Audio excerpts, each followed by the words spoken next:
सर्व विद्यार्थी मित्रांना नमस्कार. जिल्हा परिषद अहिल्यानगर शिक्षण विभाग प्राथमिक मिशन आरंभ शिष्यवृत्ती मार्गदर्शन वर्ग इयत्ता 8वी. आज दिनांक 29 जून 2025 वार रविवार. आज आपल्याला जो घटक शिकायचा आहे तो विषय आहे गणित. घटक भूमिती आणि उपघटक आहे वर्तुळ. आपल्याला मार्गदर्शन करणारे आजचे शिक्षक आहेत डॉक्टर श्री संजय मानसिंग राठोड सर, जिल्हा परिषद प्राथमिक शाळा गोल्हारवाडी, तालुका राहता, जिल्हा अहिल्यानगर. मी आदरणीय राठोड सरांना विनंती करतो की त्यांनी आपल्या मार्गदर्शनाला सुरुवात करावी. राठोड सर. धन्यवाद ड्युटी सर. नमस्कार विद्यार्थी मित्र हो. सर्वप्रथम जिल्हा परिषद अहिल्यानगर आणि पंचायत समिती राहता यांच्याकडून मला जी संधी दिली त्याबद्दल त्यांचे आभार व्यक्त करतो. आणि सर्व विद्यार्थ्यांना नमस्कार. विद्यार्थी मित्र हो, आपली आज या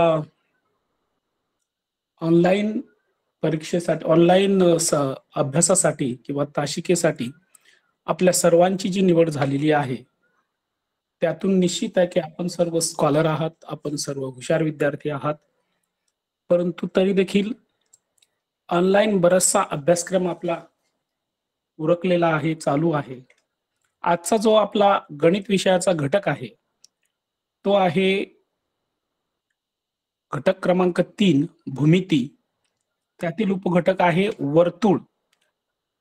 वर्तुळ, वर्तुळ क्षेत्र, वर्तुळ खंड, वर्तुळ कंस व वर्तुळाचे गुणधर्म. विद्यार्थी मित्रांनो, आपल्याला या सर्व घटकांचं संकल्पना समजून घेणं, कन्सेप्ट आपल्याला समजून घेणं महत्वाचं आहे. वर्तुळ म्हणजे काय, वर्तुळ क्षेत्र म्हणजे काय, वर्तुळ खंड म्हणजे काय, वर्तुळ कंस म्हणजे काय आणि त्याचे गुणधर्म कोणते असतात. आणि मग त्यानंतर हे जर कन्सेप्ट सगळ्यांना समजली तर त्यानंतर त्यावर प्रश्न कसे असतात आणि कशा प्रकारचे असतात आणि ते आपल्याला कसे सोडवायचे याबाबत आपल्याला आज आणि उद्या या 2 दिवसामध्ये हे शिकायचं आहे. तर सर्वप्रथम आजची जी तासिका आहे ती आज आपण कन्सेप्ट यानी संकल्पना यावर विचार करणार आहोत. सर्वप्रथम आज या ठिकाणी या घटकाचं संकल्पना आपण स्पष्ट करून घेऊया. वेळ मिळालाच तर यातील काही पुढचे उदाहरणही आपण आज घेणार आहोत. परंतु आज जास्त करून सर्व संकल्पना क्लिअर करायची आहे आपल्याला. या ठिकाणी मी आपल्याकडे जे महत्वाचे मुद्दे आहेत काही ते आपण स्क्रीनशॉट वेळोवेळी काढून घ्या. आपल्याला काही प्रश्न असतील तर ते प्रश्न तासिकेच्या शेवटी आपण चर्चा घेऊया, त्यामध्ये आपण विचारू शकता. आज आपण सुरुवात करूया वर्तुळ या घटकाला.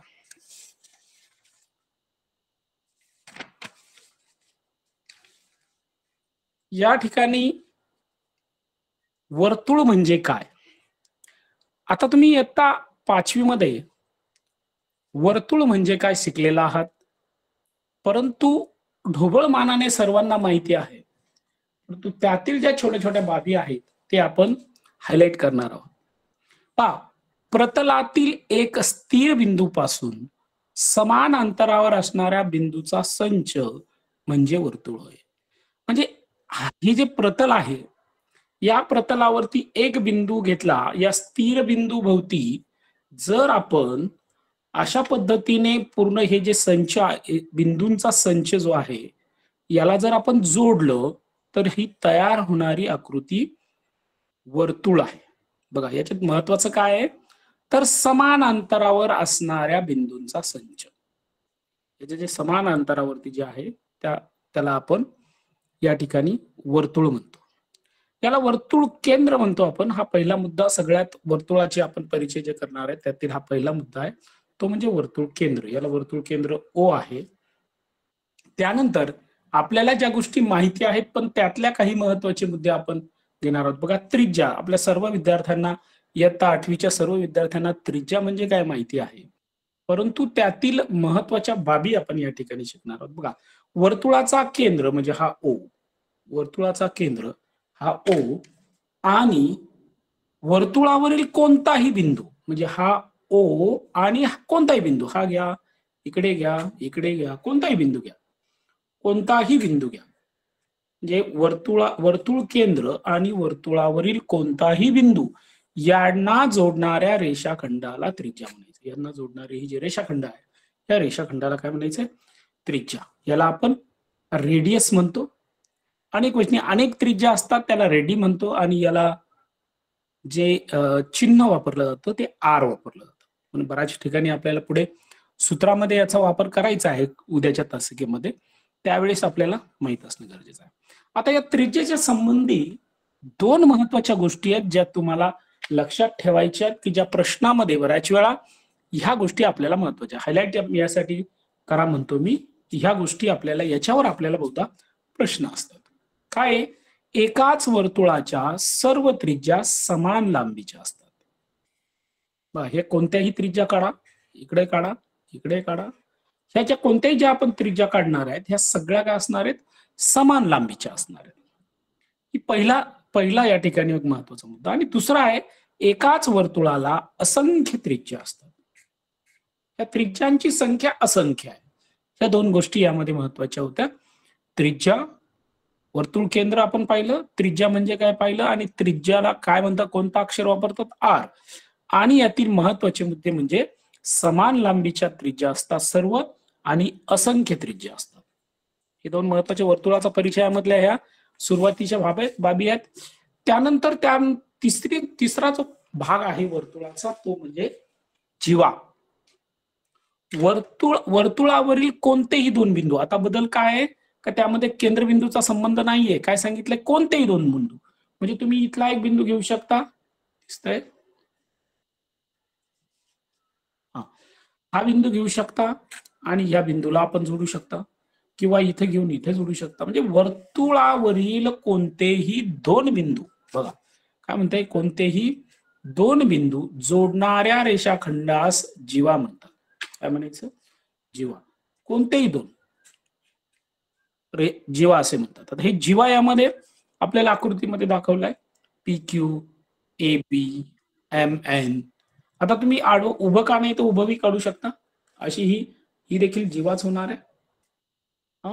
याला तुम्ही आर एस म्हणा. कोणतीही जीवा म्हणजे वर्तुळावरील कोणत्याही दोन बिंदूंना जोडणाऱ्या रेषाखंडाला जीवा म्हणतात. जीवा तुमच्या लक्षात आली असेल. आता यामध्ये आपल्याला प्रश्नासाठी काम येणारी महत्वाची जी मुद्दे आहेत ते या ठिकाणी काय, एकाच वर्तुळाला असंख्य जीवा असतात, म्हणजे असंख्य जीवा आपण काढू शकतो. वर्तुळाची जीवा जर केंद्रातून जात असेल तर त्याला वर्तुळाचा व्यास म्हणतात. याचा पुढचा मुद्दा तोच होता, व्यास. व्यास काय म्हटलंय त्यांनी? वर्तुळाची ही जीवा जर वर्तुळ केंद्रातून जात असेल तर त्याला काय म्हणायचंय? व्यास म्हणायचंय. ओके. आणि हे एक महत्वाची गोष्ट आहे की व्यास ही सर्वात जास्त लांबीची जीवा असते. बघा काय सांगितलंय, व्यास ही सर्वात जास्त लांबीची जीवा, म्हणजे ह्या वर्तुळामधील सर्वात जास्त लांबीची जीवा ही व्यास असते. ओके, ठीक आहे. ह्या दोन गोष्टी, तिसरा मुद्दा आपण जीवा हा पाहिला, त्याचबरोबर व्यास पाहिलं. व्यासाची पण पुढचा मुद्दा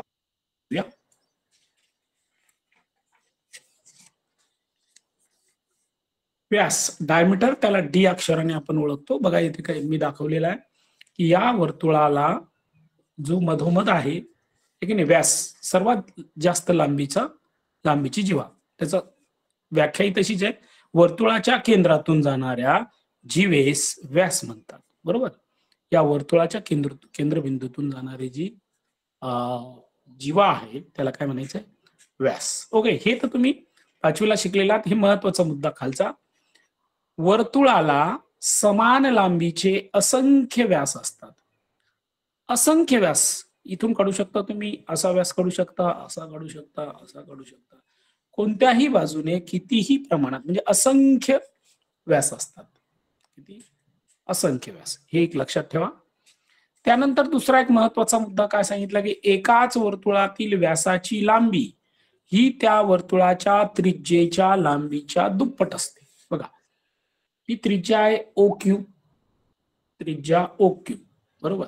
ही जर आपण समजा ही 2 सेंटीमीटर आहे, तर काय सांगितलं, एकाच वर्तुळातील व्यासाची लांबी ही कशाची दुप्पट असते, त्रिज्येच्या दुप्पट असते. त्रिज्येच्या दुप्पट म्हणजे त्रिज्या 2 सेंटीमीटर आहे, तर व्यास किती आहे, हे 2 सेंटीमीटर आणि हा 2 सेंटीमीटर, म्हणजे व्यास झाला 4 सेंटीमीटर. ओके, म्हणजेच डायमीटर बरोबर 2R म्हणजे 2 रेडियस, ह्या 2 रेडियसचं मिळून एक डायमीटर तयार होतं. हे हाही आपल्याला सूत्र कामी येणारे प्रश्नामध्ये.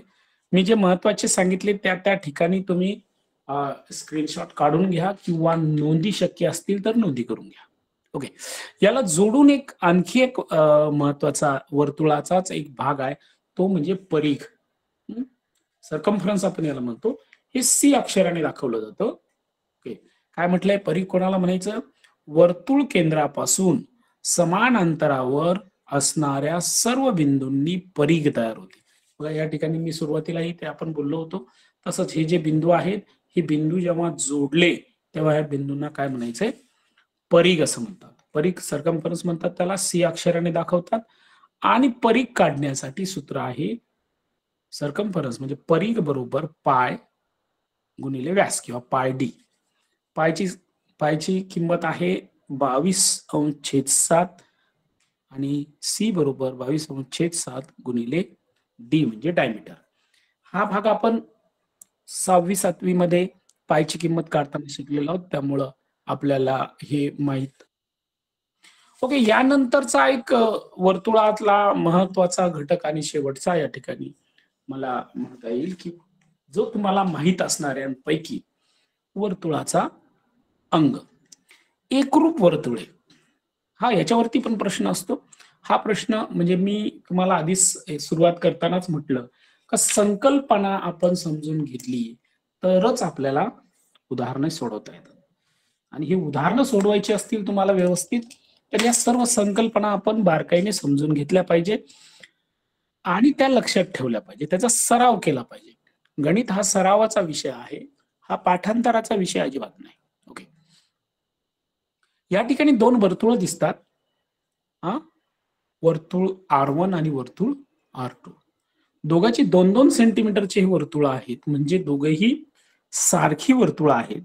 आणि जेव्हा अशी दोन्ही सारखी वर्तुळ असतात, काय म्हटलंय, 2 वर्तुळाची त्रिज्या समान आहे, 2 centimetre 2 centimetre, 4 centimetre 4 centimetre, may be काय तुम्ही म्हणाल ते. 2 वर्तुळाची त्रिज्या समान असेल तर त्या वर्तुळांना एकरूप वर्तुळे असे म्हणतात. हे दोन्ही काय आहेत, एकरूप वर्तुळ आहेत. म्हणजे प्रश्न कधी कधी आपल्याला असं विचारतात, 2 वर्तुळे दिलेले असतात, त्या वर्तुळाला इथे एखादी जीवा दिलेली असते, याची इकडे एखादी जीवा दिलेली असते, त्यामध्ये सांगितलेलं असतं की ही वर्तुळे एकरूप असून मे बी त्याची जीवाची एकाची जीवेची एडीची लांबी दिलेली असेल, पीक्यूचं विचारलेलं असेल, अशा पद्धतीने. त्यामुळं ते काय काय आपण पुढे शिकणारच आहोत. पण तत्पूर्वी एकरूप वर्तुळे ही संकल्पना आपल्या लक्षात आली पाहिजे. म्हणून ही एकरूप वर्तुळे R1 बरोबर R2 म्हणजे हे दोन्ही एकरूप आहेत, जुळे आहेत असं आपण म्हणायला हरकत नाही, सारखे आहेत, बरोबर. त्यानंतर एकरूप वर्तुळे या दोन्ही जरी सारखे असतील तर प्रत्येक वर्तुळ हा स्वतःशी एकरूप असतो. जसं की हा वर्तुळ आहे, हा वर्तुळ स्वतःशी एकरूप आहे, स्वतःशी एकरूप आहे. जर समजा तुम्ही ह्या वर्तुळाचा राजा बनवला आणि पुन्हा त्याच्या आजूबाजूने दुसरं वर्तुळ काढलं तर एक्झॅक्ट त्यासारखं त्याच्याच मापाचं वर्तुळ निघणार आहे. म्हणून म्हटलं की प्रत्येक वर्तुळ हा स्वतःशी एकरूप असतो. ठीक आहे, आता या 2-3 संकल्पना आपण क्लिअर केल्या, ज्यामध्ये वर्तुळ म्हणजे काय, त्याची त्रिज्या, त्याची जीवा, व्यास, त्यानंतर एकरूप वर्तुळे. हा भाग आपण जो वर्तुळातला जो पहिला भाग आहे, जो वर्तुळाचा परिचय आहे, तो आपण या ठिकाणी शिकलेलो आहोत. आता त्यातला जो दुसरा भाग आहे तो म्हणजे वर्तुळ क्षेत्र. वर्तुळ क्षेत्र कोणाला म्हणायचं आणि वर्तुळ क्षेत्र हा नेमका, ही संकल्पना नेमकी काय आहे, ते आपण समजून घेऊया. वर्तुळ क्षेत्र बघा काय म्हटलंय, प्रतलातील काढलेल्या वर्तुळामुळे प्रतलाचे 3 भाग पडतात. बघा याचं एक उत्तम उदाहरण आपण या ठिकाणी घेणार आहोत. जर समजा आपल्या शेतातील विहीर लक्षात घेतली तुम्ही, तर विहीर खांदल्यानंतर चा कडा जर आपण टाकला तर त्यामुळे 3 भाग तयार झाले. एक विहिरीच्या आतला भाग, ज्याला आपण वर्तुळ जर त्याला म्हटलं तर वर्तुळाचा अंतर्भाग म्हणूया. दुसरा वर्तुळाचा बाह्य भाग म्हणजे विहिरीचा बाहेरचा भाग, ठीक आहे नाही, विहीर बऱ्याच जणांना माहिती आहे. विहिरीचा आतील भाग, विहिरीचा बाहेरचा भाग आणि प्रत्यक्ष वर्तुळ, प्रत्यक्ष वर्तुळ म्हणजेच विहिरीची कडा, त्याला परिघ म्हणूया आपण. ओके, 3 भाग कोणते झाले हे लक्षात आलं का? पहिला भाग आहे वर्तुळाचा अंतर्भाग म्हणजे विहिरीचा आतला भाग, जो पाणी आहे विहिरीच्या आतमध्ये आहे. वर्तुळाचा बाह्य भाग म्हणजे विहिरीचा आजूबाजूचा जो बाहेरची शेती वगैरे आहे तो बाहेरचा भाग. आणि प्रत्यक्ष वर्तुळ म्हणजेच ती विहिरीची जी आपण कडा टाकतो ती कडा आहे की नाही. तर हे 3 भाग याचे पडतात आणि हे 3 भाग पडल्यामुळं या ठिकाणी या 3 भागावर आपल्याला प्रश्न बऱ्याच वेळा विचारतात, पण छोटे छोटे प्रश्न आपले जर बारकाईने लक्ष नाही दिले तर चुका होतात. या ठिकाणी अजून एक महत्वाचा मुद्दा आहे. हा मुद्दा बऱ्याच वेळा आपल्याला या मुद्द्याकडे आपलं लक्ष जात नाही आणि चुका होतात. काय म्हटलंय, वर्तुळाचा अंतर्भाग व वर्तुळाची कडा मिळून वर्तुळ क्षेत्र तयार होते. बघा काय सांगितलंय, वर्तुळ क्षेत्र कोणतं, वर्तुळ क्षेत्र कोणतं आहे तर वर्तुळाची कडा आणि वर्तुळाचा आतील भाग याला आपण वर्तुळ क्षेत्र म्हणतो. जसं की जर विहीर कोणाला म्हणूया तर विहिरीचा आतला भाग आणि जो आपण कडा टाकलेला आहे विहिरीचा त्याला आपण विहीर म्हणतो. तसंच अगदी या ठिकाणी हे जो वर्तुळ क्षेत्र आहे यामध्ये ही वर्तुळाचं कडा जी आहे ही कडा सुद्धा वर्तुळ क्षेत्रात येते हे विसरू नका. यावर प्रश्न असतात आणि मग आपण बऱ्याच वेळा फक्त वर्तुळाच्या आतमध्ये असा समजूत आपली होते आणि आपण आतले अंक लिहितो. ठीक आहे, अंतर्भाग. मग आता या ठिकाणी आकृती दिली आहे, या आकृतीच्या प्रश्नाकडे आपण जाऊया. काय म्हटलंय, वर्तुळाचा अंतर्भाग. वर्तुळाच्या अंतर्भागातील बिंदू कोणते कोणते आहेत, या वर्तुळाच्या अंतर्भागातील बिंदू ए, बी आणि सी. ओके, ए, बी, सी. त्यानंतर वर्तुळाच्या बाह्य भागातील जे वर्तुळाचे बाहेर आहेत हे कोणते बिंदू आहे, जी आहे, एच आहे, ठीक आहे नाही, एच पण बाहेर आहे. आता वर्तुळावरील बिंदू कुठे आहे म्हणजे वर्तुळ कडावरील बिंदू कुठे आहेत, डी, हा ई आणि एफ. ओके, डी, ई आणि एफ. म्हणजे या ठिकाणी वर्तुळ क्षेत्र तुम्हाला जर चांगलं समजलं असेल तर यावरील प्रश्न आपल्याला चांगल्या पद्धतीने समजतील. पुन्हा एकदा आपण जाता जाता त्याचा सराव करूया की वर्तुळ क्षेत्र कोणाला म्हणायचं तर हे वर्तुळ काढल्यामुळं या प्रतलाचे 3 भाग झाले. आतला भाग ज्याला अंतर्भाग म्हटलं, बाह्य भाग म्हटलं आणि प्रत्यक्ष वर्तुळ म्हटलं. आणि वर्तुळ क्षेत्र कोणता भाग तयार होतो तर आतला भाग म्हणजे अंतर्भाग आणि प्रत्यक्ष वर्तुळ जी कडा आहे याला मिळून आपण वर्तुळ क्षेत्र असं म्हणतो. ठीक आहे, यानंतर याच्याशी पुढचा जो भाग आहे तो म्हणजे वर्तुळखंड. वर्तुळखंड हा खंड शब्द लक्षात ठेवा. खंड म्हणजे तुकडा, खंड म्हणजे भाग. तुम्ही जसं पृथ्वीवरील खंड शिकलेला आहात की नाही, ते खंड म्हणजे भाग, हे लक्षात ठेवा. ओके, इथे एक आकृती दाखवली आहे. आकृतीला या ठिकाणी ही एक जीवा AB आहे. बघा इथं काय म्हटलंय, वर्तुळामध्ये काढलेल्या जीवेमुळे वर्तुळाचे 2 भाग खंड पडतात. ही जी जीवा मी या ठिकाणी काढली आहे ही जीवा AB मुळे 2 भाग पडले. हा वरचा एक मोठा भाग आणि खालचा एक छोटा भाग. ओके, 2 भाग तयार झालेले आहेत. हे 2 भाग तयार होतात त्या प्रत्येक भागाला वर्तुळखंड असे म्हणतात. ओके, जर आपण लक्षात घेतलं. कोणताही हा जर वर्तुळ या ठिकाणी काढलेला असेल आणि त्याला अशी एक जीवा काढली, तर हे दोन, हा एक आणि हे दोन, असे दोन भाग तयार झाले, म्हणजे वर्तुळ खंड तयार झाले. आता या खंडाला दोन्ही खंडाला वेगवेगळी नाव आहेत. पहिला जो मोठा आहे, विशाल आहे की नाही, लघुकंस विशाल कंस आपण शिकलेला आहात. विशाल म्हणजे मोठा. तर हा जो मोठा भाग आहे याला म्हणायचंय विशाल वर्तुळखंड. ओके, विशाल वर्तुळखंड. आता या विशाल वर्तुळखंड कोणाला म्हणायचंय? का केंद्राकडील भाग, जो वर्तुळ केंद्र आहे याच्यामध्ये जर वर्तुळ केंद्र ज्या भागामध्ये ज्याचा समावेश होतो, इथं वर्तुळ केंद्राचा भाग आला, म्हणजे हा वर्तुळ केंद्राचा भाग, वर्तुळ केंद्राकडील भाग या ठिकाणी ज्याचा समावेश होतो त्याला आपण म्हणतो विशाल वर्तुळखंड. आता या विशाल वर्तुळखंडामध्ये जर कुठेही त्रिकोण काढला, कसाही काढला, तरी त्याचा कोन हा लघुकोनच येतो. लक्षात ठेवा. म्हणजे मी इथून जरी असा असा असा करून हा कोन काढला तरी इथं काय येणार आहे? हा लघुकोनच येणार आहे. म्हणून या ठिकाणी महत्वाचं लक्षात ठेवायचं आहे, विशाल वर्तुळखंड, केंद्राकडील भाग आणि याच्यामध्ये लघुकोन तयार होतो. मग हा वर्तुळखंड कोणता आहे? ए वाय बी. ओके, ए वाय बी हा विशाल वर्तुळखंड आहे. ठीक आहे. त्यानंतर दुसरा भाग आहे लघु वर्तुळखंड. आता या एबी जीवेमुळे, ही जी एबी जीवा आहे यामुळे या ठिकाणी लघु वर्तुळखंड तयार झालेला आहे. हा लघु वर्तुळखंड जो आहे हा कोणता आहे? तर विशाल वर्तुळखंडाचा विरुद्ध भाग, म्हणजे उरलेला भाग. थोडक्यात हा जो विशाल वर्तुळखंड आहे याचा विरुद्ध बाजूचा भाग, याच्या विरुद्ध बाजूचा उरलेला हा छोटा भाग, याला आपण लघु म्हणजे छोटा, लघु वर्तुळखंड असं म्हणतो. आता या वर्तुळखंडावरती कसंही कुठेही जरी तुम्ही कोन काढला आहे की नाही, कोन त्रिकोण याला धरून, एबी जीवा धरून जर त्रिकोण काढला किंवा कोन काढला तर तो कोन विशाल कोनच असणार आहे. ओके, आणि हा कोणता वर्तुळखंड तयार झाला? ए एक्स बी हा वर्तुळखंड बघा, हा जो आहे. ओके, या ठिकाणी काय शिकलो आपण?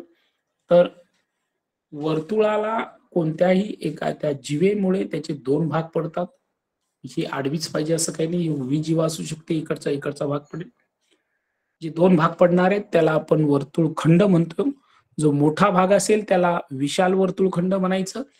विशाल म्हटलं म्हणजे मोठा वर्तुळ भाग, त्याच्यामध्ये केंद्राचा समावेश होतो आणि कोन मात्र लघु तयार होतो. लघु वर्तुळखंडामध्ये कोन विशाल कोन तयार होतो. ओके, आणि तो विशाल कोणाच्या विरुद्ध बाजूला, विशाल कोणामध्ये केंद्राचा समावेश होतो. ओके, वर्तुळखंड समजला असेल. आता आपण वर्तुळखंड जर तुम्हाला समजला असेल तर आपण या बरोबरचाच आणखी एक मुद्दा या ठिकाणी आपण बघूया.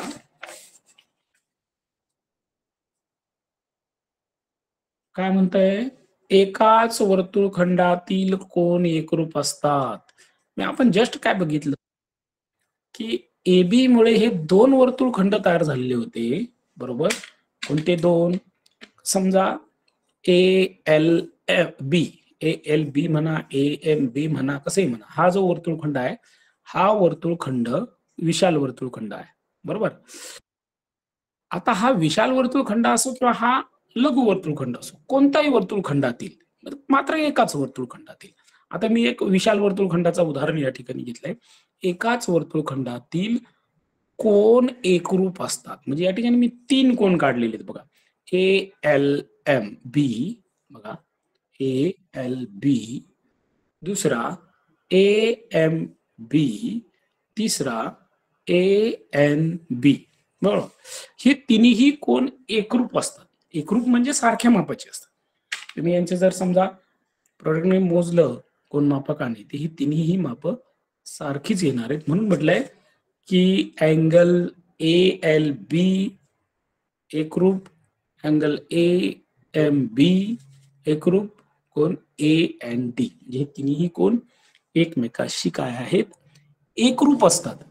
आता प्रश्न काय असतं हे आपण इथं सगळ्यांच्या लक्षात येतं, हो हो एकरूप असतात, सारखी माप असतात, परंतु देताना आपल्याला प्रश्नामध्ये अशी काहीतरी आकृती असते, याचं माप दिलेलं असतं, मग इथं माप दिलेलं असतं किंवा इथलं दिलेलं असतं आणि याचं विचारलेलं असतं. मग त्यावेळेस आपण ही जे सगळी संकल्पना आहेत याच्यामध्ये 2 किंवा 3 संकल्पना एकत्रित विचारलेल्या असतात. ह्या दोन्ही तिन्ही संकल्पना एकत्रित आपल्याला या ठिकाणी विचारलेल्या असतात. मग ह्या वेगवेगळ्या संकल्पना जर आपल्या बऱ्याच लक्षात राहिल्या तर आपण प्रश्न सोडवणं सोपं जातं. बघा काय म्हटलंय, हे कोण एकरूप आहेत याचं कारण काय आहे, तर ए एल बी हा जो वर्तुळ एकाच वर्तुळखंडातील आहे, ए एल बी ह्या वर्तुळ एकाच वर्तुळखंडातील असल्यामुळं हे सर्व कोण एकरूप आहेत. ठीक आहे, प्रत्येक संकल्पनाची गाठ बांधत चला, त्याचे स्क्रीनशॉट काढून घेत चला, जेणेकरून आपल्याला नंतर आठवत नाही किंवा ते मुद्दे सापडत नाही. ठीक आहे, यानंतर अर्धवर्तुळखंड. तर वर्तुळखंडातलाच हा भाग आहे अर्धवर्तुळखंड.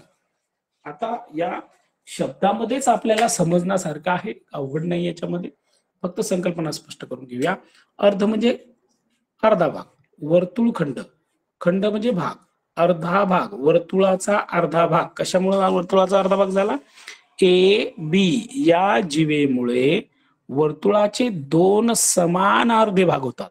बघा काय म्हणलंय, वर्तुळातील व्यासामुळं, ही सर्वात मोठी जीवा म्हणजेच व्यास, वर्तुळातील व्यासामुळे वर्तुळाचे 2 समान भाग होतात, त्या भागांना अर्धवर्तुळखंड म्हणतात. म्हणजे या ठिकाणी 2 अर्धवर्तुळखंड तयार झाले, ए एम बी हा आहे की नाही, हा तयार झालेला दिसतोय सगळ्यांना. ए एम बी हा वरचा जो आहे की नाही हा अर्धवर्तुळखंड आहे आणि ए एन बी हा दुसरा अर्धवर्तुळखंड आहे. दोन्ही अर्धवर्तुळखंडे आपल्याला दिसत आहेत.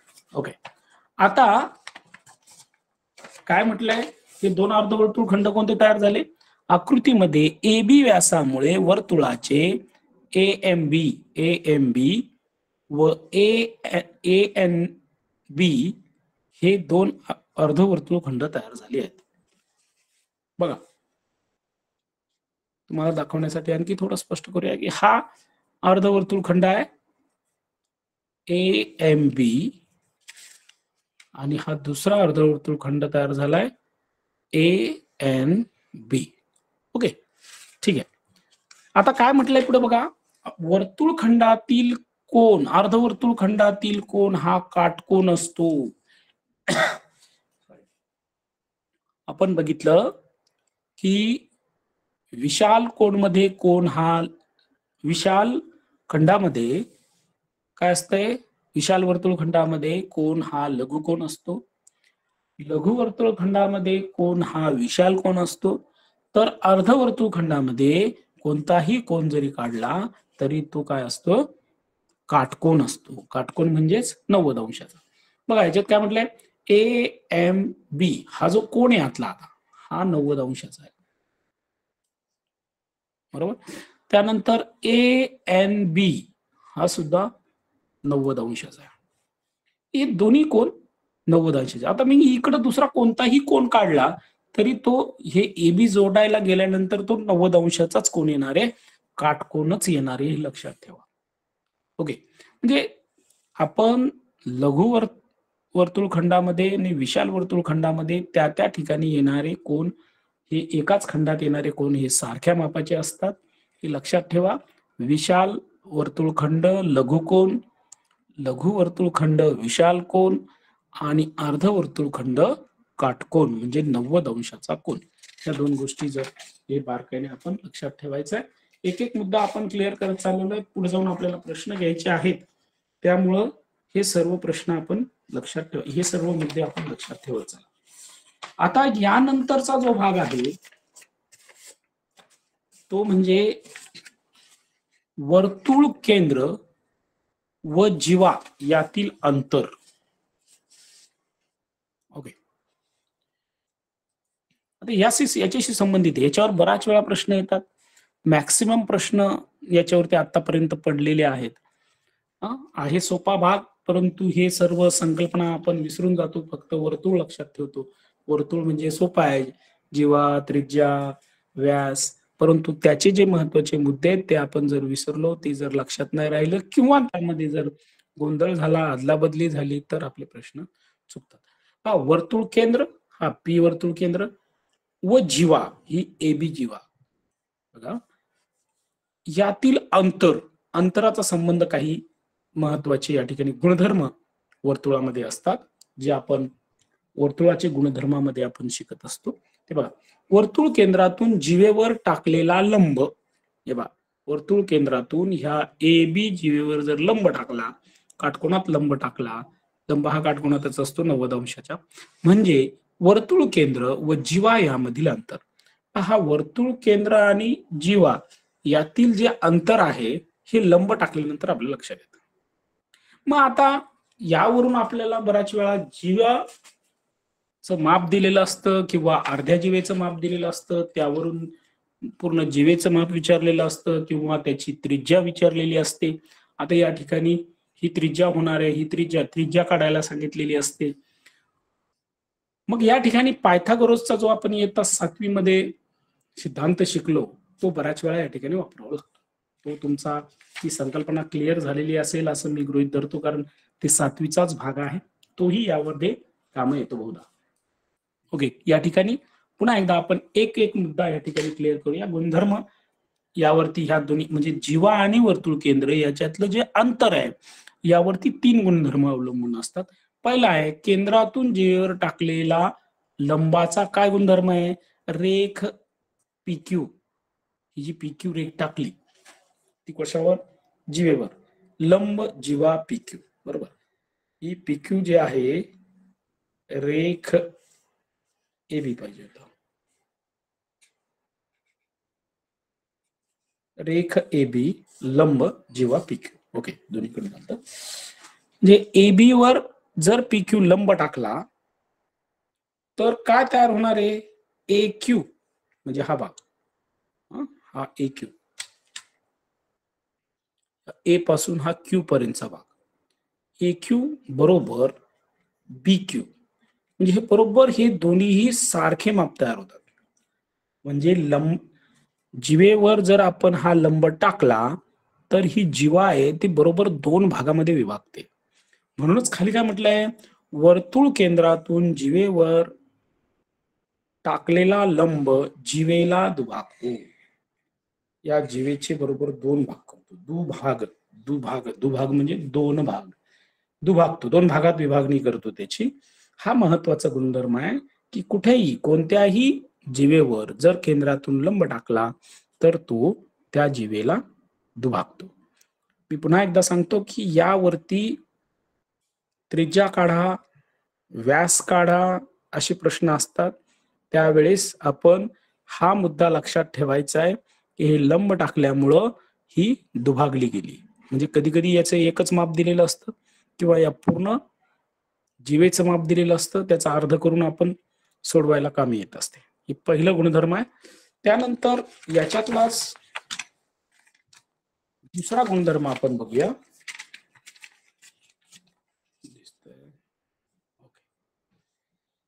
दुसरा गुणधर्म आहे एकरूप जीवा व केंद्र यातील अंतराचा गुणधर्म. म्हणजे आता जर समजा एकरूप जीवा आपण शिकलो, जसं एकरूप वर्तुळ शिकलो, त्याच पद्धतीने एकरूप जीवाचा अर्थ असा की ह्या दोन्हीही जीवेची म्हणजे जीवा AB आणि जीवा CD या दोघांची काय लांबी समान आहे, लांबी सारखी आहे, दोघांची लांबी सारखी आहे. म्हणजेच दुसरा त्याचा अर्थ असा निघतो की ते केंद्रापासून समान अंतरावरती आहे. ओके, जीवा AB एकरूप जीवा CD, म्हणजे ही जीवा AB आणि CD दोन्ही एकरूप आहेत. OP केंद्रापासून वरच्या AB जीवेपर्यंत टाकलेला लंब, आणि हा काय केलाय, OP AB ला लंब टाकलाय, AB ला लंब टाकलेला आहे, आणि OQ हा CD ला लंब टाकलाय, बरोबर. या केंद्रबिंदूतून AB वरती OP हा लंब टाकला आहे, जसं आपण वरती बघितलं त्याच पद्धतीने CD वरती OQ हा लंब टाकला आहे. आणि त्यामुळं काय झालेलं आहे, ही दोन्हीही माप सारखीच आहेत, हे सम आहे, समान लांबीच्या आहेत. त्यामुळं OP आणि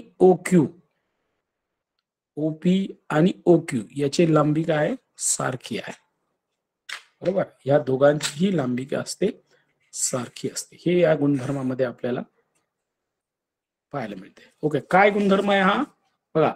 एकाच किंवा एकरूप वर्तुळात, हा महत्वाचा मुद्दा आहे बरं का. देताना तुम्हाला कदाचित दोन वेगवेगळे वर्तुळ, इथे जे मी दोन्ही एका भागात दाखवलंय ते दोन वेगळ्या वर्तुळामध्ये तुम्हाला दाखवलेलं असू शकतं. म्हणजे हा एक वर्तुळ आहे, हा एक वर्तुळ आहे, हे दोन्ही वर्तुळ एकरूप आहेत असं सांगितलं. याची जेव्हा वरतून टाकली त्याला तुम्ही लंब टाकलेला आहे, याची जेव्हा खालून टाकली याला लंब टाकलेला आहे.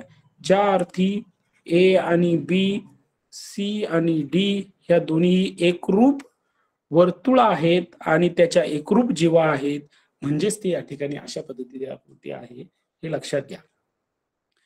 एकच किंवा एकरूप वर्तुळात एकरूप जीवा केंद्रापासून समान अंतरावरती असतात. यामध्ये काय, दोघांपासून त्या समान अंतरावरती, सारख्या अंतरावरती असतात. हा महत्वाचा या ठिकाणी गुणधर्म आहे. पहिला गुणधर्म आपण पाहिला की जर वर्तुळ केंद्रापासून जीवेवरती लंब टाकला तर तो जीवेला दुभागतो. दुसरा आपण याचा गुणधर्म पाहिला की एकच किंवा एकरूप वर्तुळात जर एकरूप जीवा केंद्रापासून काय असतात, समान अंतरावरती असतात. त्यानंतर तिसरा जो गुणधर्म आहे, तो तिसरा गुणधर्म आपण या ठिकाणी पाहूया. तिसरा गुणधर्म काय म्हणतोय बघा. एकरूप जीवांनी वर्तुळ केंद्राशी केलेला कोणाचा गुणधर्म. हा काय आहे का, जसा आपण आता पुढचाच मुद्दा बघूया. जसं आपण एकरूप दोन जीवा, तोच भाग आहे. AB जीवा, CD जीवा, याचं अंतर दोघांमध्ये सारखं होतं, है की नाही. फक्त आता इथं पुढे चालून काय सांगितलं की हा जो कोन तयार होणार आहे, ठीक आहे, या जीवामुळे जो हा कोन तयार होणार आहे, जसं की AB एकरूप जीवा CD म्हटलंय, बरोबर. या दोन्ही जीवा एकरूप आहेत, म्हणजे कोन AOB बघूया आपण. कोन AOB हा जो कोन तयार झाला, म्हणजे कोन Y म्हणूया आपण. आणि कोन COD, हा COD म्हणजे इथं मी X म्हटलंय, बरोबर. हे दोन्ही कोन जे आहेत हे काय असतात, एकरूप असतात, सारख्या मापाचे असतात. हे तुम्ही प्रत्यक्षात काढून बघा. आपल्याकडे जे कंपास आहे, या कंपासचा वापर करून प्रत्यक्षात माप घेऊन 4-2 उदाहरणं सोडवत चला. उदाहरणं सोडवताना जेवढं प्रात्यक्षिक तुम्ही स्वतः कराल तेवढं आपल्या जास्त लक्षात राहतं. मग जर तुम्ही अशा पद्धतीने केलं आणि हे माप मोजली तर तुम्ही कधीही विसरणार नाही की ते मुद्दा आपल्या परफेक्ट लक्षात राहतो. एक किंवा एकरूप वर्तुळातील एकरूप जीवा वर्तुळ केंद्राशी एकरूप कोन असतात. म्हणजे ह्या दोघांचा काय असतं, एकरूप कोन. म्हणजे जिथं काय म्हटलंय, कोन X आणि कोन Y दोन्हीही एकमेकाशी एकरूप आहेत. ठीक आहे. म्हणजे जीवा आणि वर्तुळ केंद्र याचे आपण 3 नियम बघितले, 3 गुणधर्म बघितले की जर वर्तुळ केंद्रावर कुठे वर्तुळामध्ये कोणत्याही भागामध्ये जरी जीवा टाकली आणि जर वर्तुळ केंद्रापासून त्याला लंब टाकला तर ती दुभागते. हा पहिला गुणधर्म झाला. त्यानंतर दुसरा गुणधर्म याचा असा होता की जर दोन्हीही जीवा एकरूप असतील तर त्या दोन्हीही वर्तुळ केंद्रापासून समान अंतरावरती असतात. हा दुसरा गुणधर्म आपण पाहिला. आणि तिसरा गुणधर्म आपण पाहिला की जर एकरूप जीवा असतील तर त्याच्यापासून वर्तुळ केंद्राशी जो कोन तयार होतो तो कोन एकरूप असतो. म्हणजे लंब टाकल्याने दुभागतो, समान अंतरावर असतात आणि कोन समान असतात. हे 3 मुद्दे आपण सारांश रूपाने बघितले. म्हणजे आतापर्यंत आपण वर्तुळ केंद्र, वर्तुळाच्या संकल्पना स्पष्ट केल्या, वर्तुळ क्षेत्र समजून घेतलं, वर्तुळ खंड समजून घेतले. आता आपण त्याच्या पुढचा जो भाग आहे तो म्हणजे वर्तुळ कंस. ह्या वर्तुळ कंसाकडे आपण जाऊया की वर्तुळ कंस काय असतं आणि वर्तुळ कंसाचा भाग जो आहे तो आपण आता समजू. आता या ठिकाणी जो आपण आतापर्यंत बघितलं हे जर नीट समजलं असेल तर या पुढचा भाग समजायला काही अडचण नाही. आंतरखंडित कंस बघा, वर्तुळ कंस याच्यामध्ये हा पहिला भाग आहे आंतरखंडित कंस. खंड म्हणजे भाग, खंड म्हणजे तुकडा, खंडित करणे म्हणजे तोडणे, आहे की नाही.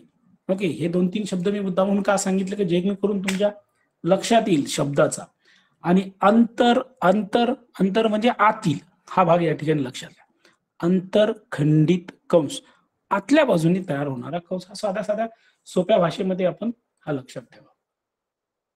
आता यामध्ये कोण ए ओ बी, ए ओ बी, कोण ए ओ बी, ओके, व कोण पी क्यू आर, हा पी पी क्यू आर, बरोबर.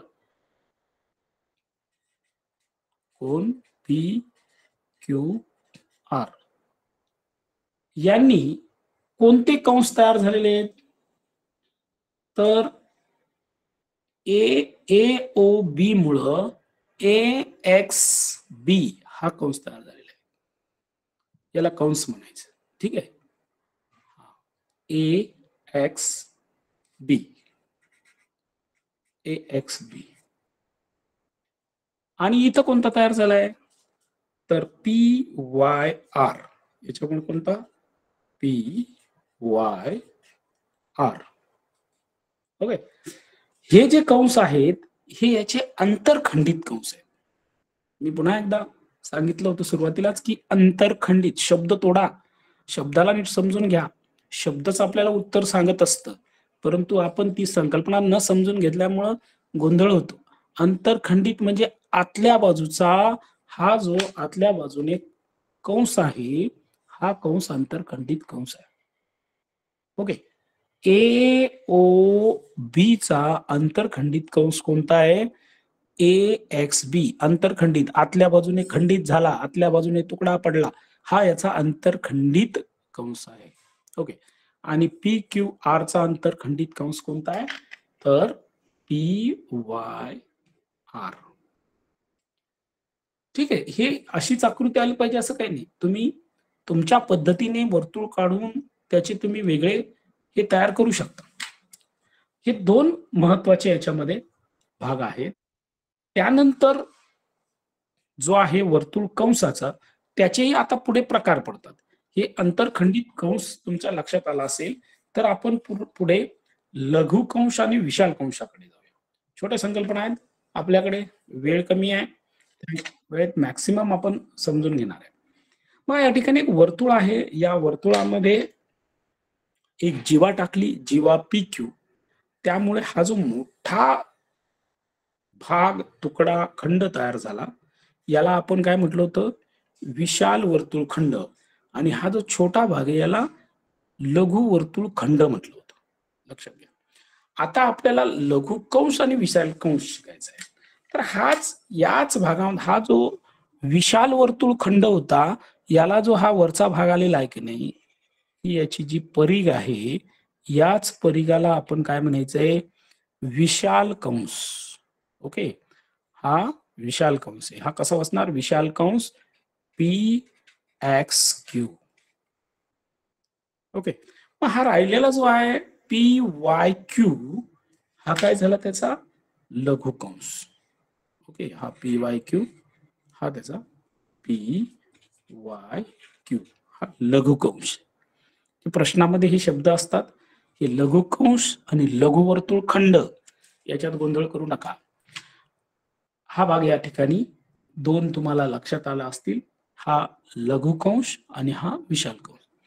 आता याच्याच बरोबर एक इथं मी आकृती काढली, जे आपण अर्धवर्तुळ खंड शिकलो होतो, तो या ठिकाणी अर्धवर्तुळ कंस आहे. हा जो हा ए एक्स बी हा एक अर्धवर्तुळ कंस आहे, आणि ए वाय बी हा दुसरा अर्धवर्तुळ कंस आहे. ओके, ह्या संकल्पना क्लिअर करा, कारण प्रश्नाकडे आपण जाणार आहोत. त्या प्रश्नाकडे जाण्यापूर्वी हे सर्व मुद्दे आपल्याला माहित असणार. पुन्हा एकदा मी जाता जाता याच्या संदर्भातलं क्लिअर करतो की हा जो विशाल वर्तुळखंड आहे त्याचा जो परिघ आहे त्याला आपण विशाल कंस म्हणतो. लघु वर्तुळखंडाचा जो हा परिघ आहे याला आपण लघु कंस म्हणतो. आणि जो अर्धवर्तुळखंड आहे, जो अर्धा भाग होतो, याचा जो हा परिघ आहे याला अर्धवर्तुळ कंस. ओके, या दोन गोष्टी तुमच्या लक्षात आल्या असतील. ठीक आहे. त्यानंतर अजून एक दोन संकल्पना आहेत त्या आपण समजून घेऊया, कारण आपल्याकडे वेळ कमी आहे. केंद्रीय कोन. बघा, केंद्रीय कोन याच्यामध्ये महत्वाचा शब्द आहे केंद्र, ज्यामध्ये केंद्राचा समावेश असणं आवश्यक आहे. जर कोणाचा शिरोबिंदू वर्तुळचा केंद्रबिंदू असेल, हा जो कोण आहे याचा शिरोबिंदू वर्तुळाचाच काय असलं पाहिजे, शिरोबिंदू. म्हणजे इथं हे जर वापरलेलं आहे, जसं आपण या आधीच्या आकृतीमध्ये बघितलं होतं, तर त्यामध्ये ते वर्तुळ केंद्र नव्हतं. ठीक आहे, तशा पद्धतीने इथं नाहीये. इथं बघा, ही आकृतीमध्ये काय आहे, इथं वर्तुळ केंद्र आहे पण इथं नाहीये. ओके, म्हणून काय म्हटलं की केंद्रीय कोन कोणाला म्हणायचं, जर या PQR चा केंद्रबिंदू हा वर्तुळाचा शिरोबिंदू असेल, केंद्रबिंदू हा शिरोबिंदू असेल, दोन्हीही बाजूंना जोडलेला असेल, तर त्याला काय म्हणायचंय, केंद्रीय कोन. म्हणजे हा कोन जो आहे, कोन POQ, हा काय आहे, केंद्रीय कोन आहे. ओके, केंद्रीय कोन लक्षात घ्या, केंद्रीय कोन. ठीक आहे. हा केंद्रीय कोन जर समजला असेल तर आपण कंसाचे माप कसं काढायचं हे एक पटकन समजून घेऊया आणि मग आपण प्रश्नाकडे जाऊ. कंसाचे माप. आता बघा, तुम्हाला हा केंद्रीय कोन आहे, आताच आपण शिकलो हा केंद्रीय कोन आहे. हा जो छोटा कंस आहे हा कोणता आहे, लघु कंस आहे. बरोबर आहे. हा विशाल कंस आहे.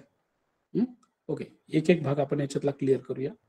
लघु कंसाच्या जे आहे माप हे संगत केंद्रीय कोनाचे माप, हेच लघु कंसीय कोन. काय तर हा जो केंद्रीय कोन आहे AOB, आहे की नाही, AOB म्हणजे मेजर अँगल AOB बरोबर मेजर अँगल, हा जो कंस आहे कोणता, कंस AXB. बघा, म्हणजे हे जे माप आहे तेच त्याच्या समोरचं माप असतं, कंसाचं माप आहे. बरोबर, लघु केंद्रीय कोनाचं जे माप आहे तेच त्याच्या लघु कंसाचं माप असतं. आता त्याच्या उलट विशाल कंसाचं माप, म्हणजे हा जो विशाल कंस आहे याचं माप काय आहे, साधा आहे. विशाल हा पूर्ण जो वर्तुळ आहे तो किती अंशाचा असतो, 360 अंशाचा असतो. मग याच्यातून काय करायचंय, हा जो लघु कंस आहे याला आपण संगत म्हणजे सोबत असणार, त्याच्याच सोबतीचा, त्याचाच जोडीदार, संगत लघु कंसाचे माप. ओके, ठीक आहे. किती असतं याचं, 360 मधून हा वजा केला का हा लघु कंसाचं माप मिळतं. आणि अर्धवर्तुळ कंसाचं माप हे नेहमी 180च असतं. हे कसं ते बघूया. समजा हा वर्तुळ आहे, हा अर्धवर्तुळ झाला. बरोबर, 360 असते, 90 90 90 90 360 आहे. हा अर्धा वर्तुळ आहे, 90 आणि 90 180 अंश. म्हणजे याचे माप आहेत हे लक्षात ठेवावं लागतात. याच्यातले जे प्रश्न येतात त्याच्यात आपल्याला हे काम येतं. ठीक आहे. तर कंसाची माप पुन्हा एकदा सांगतो, लघु कंसाचं माप जे केंद्रीय कंसाचं माप असेल तेच असतं. विशाल कंसाचं माप हे जर लघु कंसाचं माप आणि विशाल कोन विचारला असेल तर 360 मधून हा वजा करायचा आणि अर्धवर्तुळ कंसाचं माप 180 अंश असतं. आपण यापूर्वी एक अर्ध अंतरखंडित कोन शिकलो होतो. त्यानंतर आता आंतरलिखित कोन एक आहे, परंतु आंतरलिखित कोन हा भाग आपण थोडा उद्या शिकूया, कारण आंतरखंडित आणि आंतरलिखित मध्ये तुमचा गोंधळ होऊ नये यासाठी मी तो स्किप केलाय, मागे टाकलाय. आता आपण चालता चालता एक शेवटचा मुद्दा या ठिकाणी, जे वेगवेगळ्या संकल्पना आहेत त्यातली शेवटचा मुद्दा आहे तो म्हणजे चक्रीय चौकोन. चक्रीय चौकोन, चौकोन आहे, वर्तुळामध्ये चौकोन आहे, याला चक्रीय चौकोन का म्हणायचे? ज्या चौकोनाचे चारही बिंदू 1 2 3 4 चारही शिरोबिंदू, हा चौकोन आहे ABCD. ज्या चौकोनाचे चारही शिरोबिंदू वर्तुळाच्या ठीक आहे नाही वर्तुळावर म्हणजे परिघावर असतात, हे परिघावर आहेत चारी पण, तर त्याला चक्रीय चौकोन म्हणायचं. ओके, पुन्हा एकदा सांगतो. चौकोनाचे चारही शिरोबिंदू वर्तुळ परिघावर किंवा वर्तुळावर असतील तर त्याला चक्रीय चौकोन म्हणायचे. म्हणजे या ठिकाणी चौकोन ABCD हा काय आहे? चक्रीय चौकोन आहे. आता हे चक्रीय चौकोनातला एक महत्वाचा मुद्दा आपल्याला लक्षात ठेवायचा आहे की हे यांचे सम्मुख कोन जे आहेत हे पूरक कोन असतात. सम्मुख कोन काय असतात? पूरक कोन. कोणांच्या जोड्या तुम्ही शिकलेला सातवी मध्ये. पूरक कोन म्हणजेच 180 अंशाचे कोन, बरोबर. म्हणजे या ठिकाणी जे सम्मुख कोन आहेत हे किती 180 अंशाचे असतात. हा प्रश्न महत्वाचा, हा मुद्दा या ठिकाणी लक्षात ठेवा. म्हणजे major angle DAB plus major angle BCD, okay, पाहून घेऊया. DAB म्हणजे हा इकडचा आणि DCB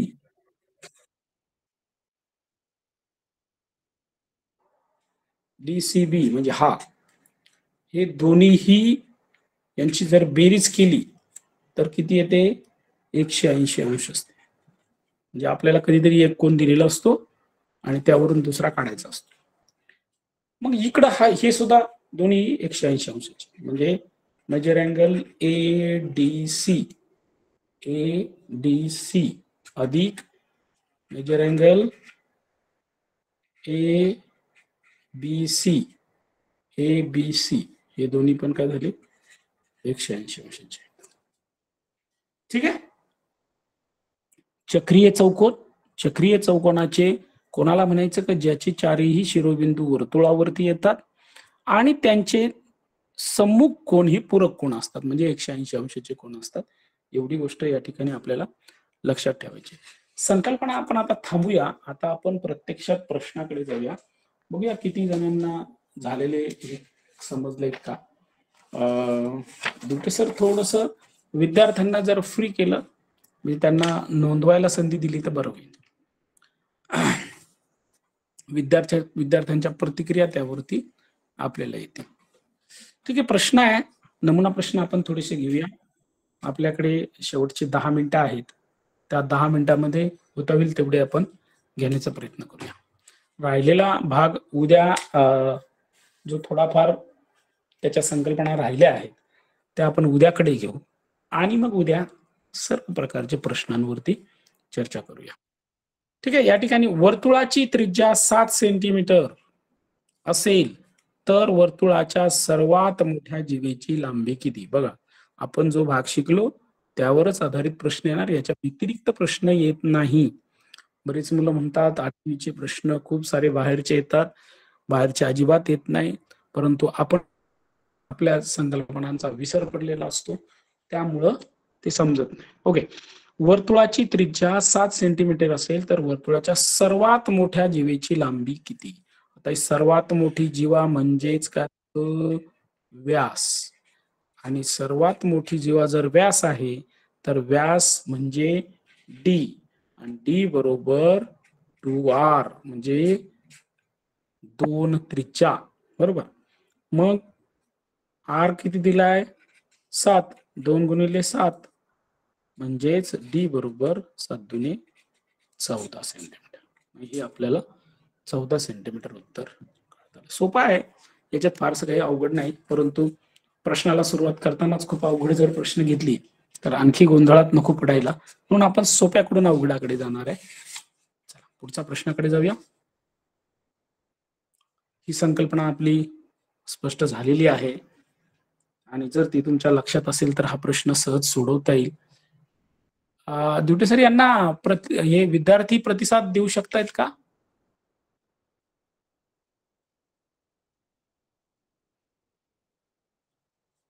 हॅलो, ठीक आहे, संपर्कात नाहीये. चला आपण पुढचा प्रश्न समजून घेऊया. आकृतीमध्ये रेख एडी हा व्यास आहे. रेख एडी हा व्यास आहे, बरोबर. ए बी सी कोण ए बी सी हा ए बी सी कोण ए सी डी हा बी पाहिजे. कोण ए बी डी, कोण ए बी डी आणि कोण ए सी डी चे माप सांगा.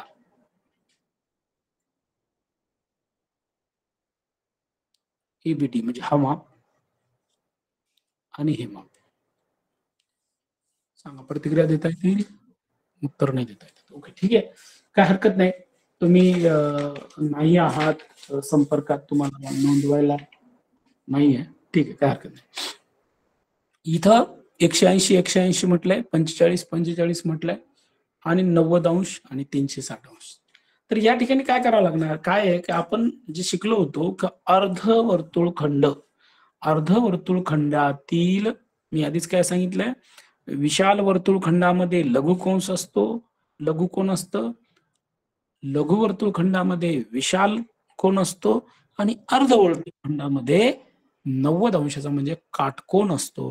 हे जर तुमचं लक्षात असेल तर जे प्रश्नाचं आपल्याला टाइम मॅनेजमेंट आहे ते इथं आकृती आणि प्रश्न वाचायला मॅक्सिमम तुम्हाला 30 सेकंद लागतात आणि 30 सेकंदामध्ये तुम्ही उत्तर याचं काढू शकता, जर तुम्हाला माहिती असेल तर. नाही तर मग आपण यांची मापं मोजत बसू आणि दिलेल्या आकृतीतील मापं हे प्रामाणिक असतील असं नाही, त्यामुळं तो गोंधळ होऊ शकतो. म्हणून या ठिकाणी काय आहे तर अर्धवर्तुळखंड लक्षात ठेवायचा आहे. अर्धवर्तुळखंड आणि ह्या अर्धवर्तुळखंडामध्ये जो कोन असतो तो कोन कोणता असतो, काटकोन. जो काटकोन किती अंशाचा आहे, 90 अंशाचा. ओके, म्हणून याचं उत्तर 90 अंश. ठीक आहे, चला त्यानंतर आपण पुढच्या प्रश्नाकडे जाऊया.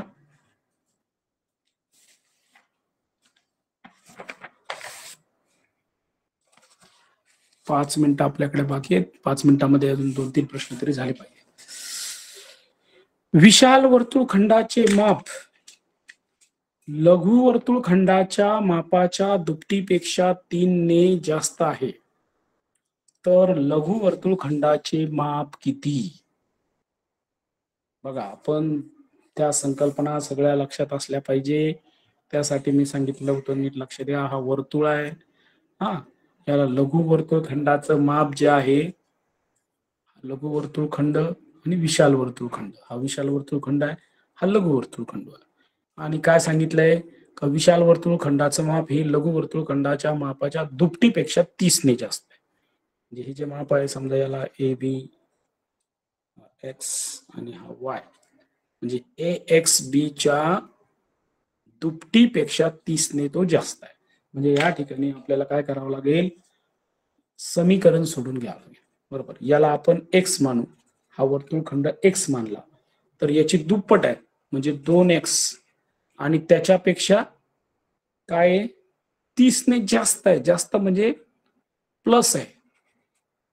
ओके, म्हणजे हा विशाल कंस जो आहे, या विशाल कंसाचं माप आपण काय केलं, विशाल कंसाचं माप काय काढलं, लघु कंस जर x मानला तर त्याची दुप्पट आहे आणि दुपटीपेक्षा 30 ने जास्त आहे. आणि हे जर तुमच्या लक्षात आलं आणि ह्या दोघांचं विशाल कंस आणि लघु कंस या दोघांचं माप किती आहे, बेरीज किती आहे, 360, बरोबर. या दोघांची बेरीज म्हणजे विशाल कंस अधिक लघु कंस यांची बेरीज किती येते 360 अंश. बरोबर. मग आपण हे लिहून घ्या. विशाल कंस किती आला 2x अधिक 30 आणि हा लघु कंस x आपण x मानला यांची झाली 360. ओके. आपण 2x आणि हा x 3x झाले अधिक 30 बरोबर 360. हा 30 जर इकडे नेला तर वजा होईल. 3x बरोबर 360 वजा 30 x बरोबर 3x बरोबर काय होईल याच्यातून वजा केलं 330. ठीक आहे. हा 3 भागिले मध्ये इकडे आणला x बरोबर 330 भागिले 3 3 1 3 3 1 3 3 1 3 3 0 0 म्हणजे x बरोबर काय आला 110 अंश. ठीक आहे 110 अंश. आता या ठिकाणी 110 अंश. आता हे जर तुम्ही नुसतंच वाचत बसले तर यांनी काही समजणार नाही. त्यामुळे ही संकल्पना तुम्हाला स्पष्ट करावं समजून घ्यावं लागेल तरच हे सोडवता येईल. आता या ठिकाणी याच्यावरून तुम्हाला कधी कधी काय केलेलं असतं हे तुम्ही हा पर्याय असतो पण विचारलेलं मात्र लघुकंश विशाल कंशाचं माप जर याच्यात विचारलं तर कसं काढणार. मग पुन्हा तुम्हाला ह्या सूत्रामध्ये मार्क हे x ची किंमत टाकावं लागेल. बरोबर. विशाल कंस म्हणजे काय सांगितलंय समजा हा प्रश्न वेगळा हा प्रश्न वाढवला विशाल कंसाचं विचारलं तर दिसतंय. ओके 2x + 30 हा विशाल कोण आहे मग 2 गुणिले 110 अधिक 30 बरोबर. मग यांचा गुणाकार करून त्याच्यामध्ये हा जर सोडवलं तर तुम्हाला विशाल कंसाचं माप मिळेल. ठीक आहे. चौथा प्रश्नाकडे जाऊया आपण जो जाता जाता आपण म्हटलं तर वेळ झालेला आहे परंतु तरी देखील आपण जाता जाता हा एक प्रश्न घेऊया. आकृतीवरून खालीलपैकी कोणते बिंदू वर्तुळ क्षेत्रामध्ये आहेत. मी सांगितलं होतं वर्तुळ क्षेत्रामध्ये आहे. आता वर्तुळ क्षेत्रामध्ये आहेत असा प्रश्न काय कसं शोधायचं बघा. आपल्याला ही संकल्पना स्पष्ट आहे की अंतर्भाग वर्तुळाचा हा अंतर्भाग आहे ही वर्तुळाची कडा आहे परिघ आहे आणि हा वर्तुळाचा बाह्य भाग आहे. ओके. वर्तुळ क्षेत्र म्हटलंय म्हणजे वर्तुळाचा अंतर्भाग आणि वर्तुळाची कडा या दोघां मिळून वर्तुळ क्षेत्र तयार होतं. मग याच्यावरती कोणते कोणते आहेत पहिल्याच आपण टी आहे वर्तुळ क्षेत्रामध्ये ई बाहेर गेला म्हणजे हा बाद झाला. पी आहे वर्तुळ क्षेत्रात ए आहे वर्तुळ क्षेत्रात डी बाहेर गेला म्हणजे हा बाद झाला. डी बाहेरच गेला आहे की नाही त्यामुळे हा बाद झाला. हा आपलं उत्तर असणार आहे. मग आपण चेक करून घेऊया. सी बरोबर प्रत्यक्ष वर्तुळावर आहे. ए अंतर्भागात आहे. पी अंतर्भागात आहे आणि टी कडेवर आहे म्हणजे प्रत्यक्ष वर्तुळ क्षेत्रामध्ये आहे. हे भाग आपल्याला या पद्धतीने आपल्याला प्रश्नांची उत्तरं काढता आली पाहिजे. ओके. दिवटे सर वेळ आहे का थांबायचंय. नाही सर झालाय आपला वेळ पूर्ण. धन्यवाद सर खूप छान मार्गदर्शन केलं आपण. काय हरकत नाही. आपल्याकडे आणखी जे काही प्रश्न राहिलेत हा प्रश्न आपण उद्यासाठी मी आपल्या समोर ठेवतो. आपण आज वर्तुळ आणि वर्तुळाशी संबंधित जे संकल्पना आहेत त्या सर्व समजून घेतल्या आणि त्यांच्यावर आधारित काही प्रश्न सोडवले. उद्याच्या तासिकेला संकल्पना ह्या तुम्ही थोडंसं जरा वाचून आलात तर त्याच्या संबंधित जे प्रश्न आहेत अवघड प्रश्न असतील ते कसे सोडवायचे या बाबतीत आपण घेऊया. पुनश्च एकदा सर्व विद्यार्थी मित्रांचे या ऑनलाईन तासिकेसाठी कष्ट घेणारे सर्व तंत्रस्नेही आमचे गट शिक्षणाधिकारी जिल्हा शिक्षणाधिकारी या सर्वांचं मी आभार व्यक्त करतो आणि थांबतो. नमस्कार. धन्यवाद सर.